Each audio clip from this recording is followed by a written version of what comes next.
подсъдимите да правят документ. Говори се администрационен номер 3522 ЕК. Изменява предложение 3, предложение 4. Връзка буква Б, предложение 1, връзка алинея 1, буква Б, връзка член 342, алинея 1, предложение 3 и член 343, връзка член 36, член 54, връзка алинея 2, член 2, алинея 2 от наказателния кодекс и налага наказание лишаване от свобода за срок от 6 години и наказание лишаване от право да управлява МПС за срок от 6 години. На основание член 57, алинея 1, точка 3 от Закона за изпълнение на наказанията и задържането под стража, наказанието лишаване от свобода следва да се изпълни като първоначален общ режим. Наряна Роско, Елица Роско, по 187 лв. 50 стотинки на всеки от тях.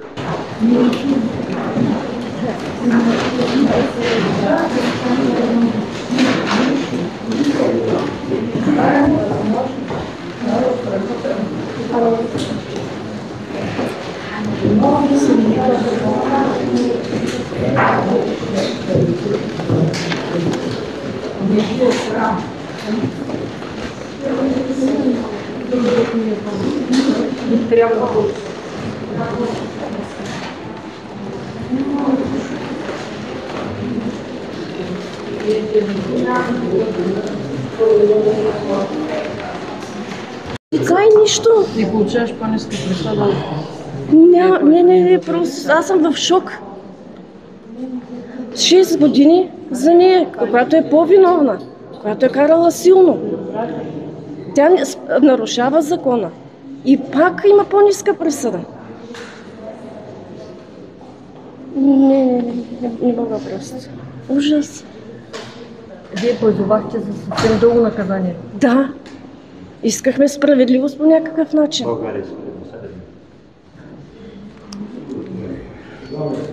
Вижте нея, вижте и Сеза.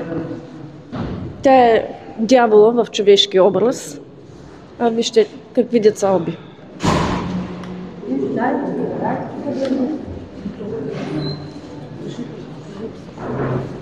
И за тези деца по някакви си 100 лева ли? Затова ли се раждат деца в България? Аз не искам парите, аз искам детето. След 6 години тя ще отиде в затвора. След 6 години ще излезе. Моето дете ще го върне ли? Къде е моето дете? Аз искам детето. Не очаквахте така? Не е абсурд, не съм очаквала. Винаги съм имала някаква надежда. Поне малко, но имах някаква надежда. Има и следваща инстанция. Да, следваща. Да, всякак ще обжалваме. Просто няма как да остане. Продължим на горе. Следваща инстанция със сигурност. Апелативния, след това продължи Върховния съд в София. Няма да се откажем, абсурд.